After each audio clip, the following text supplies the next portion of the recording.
Yung ano ko, nag-start siyang pumasok sa daycare ng 2 years old. So, by that time, mga few months na lang, magti 3 years old na siya. And then, nag-start na rin siyang maggamit ng pantilet. Yan. Ito yung unang-unang pantilet niya. Ito yung unang-unang set ng pantilet niya. Imagine, 3, 2.5 years old siya that time. And now, she's already turning 6. And, andito pa rin tong mga pantilet na to. Tingnan niyo yung quality niya, 'di ba? Parang bago pa rin siya. Pero ang totoo, ilang taon na to.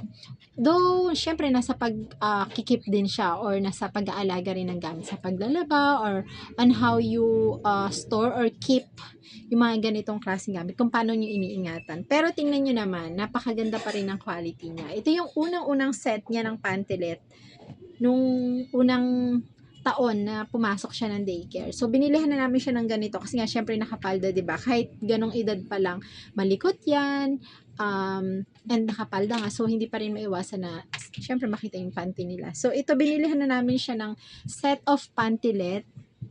Ito yon. And sa isang set nito, 4 pieces na siya. Tingnan nyo ha, napaka-affordable lang nito.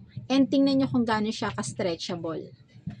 Ang ganda ha. Tsaka imagine nyo na lang yung tagal na ng taon, pero ganito pa rin siya kaganda. Ganito pa rin siya. Ayun o. Nagagamit niya pa rin hanggang ngayon. Kasi nga, sobrang stretchable nito. Napakaganda ng quality. Tela nito is cotton na. And yung pagkanipis nito, yung nipis na presko. Yung hindi nipis na logi ka. So, kung gusto mo rin ito, ma'am, nandyan lang yung link sa baba. Mag-check out ka na din.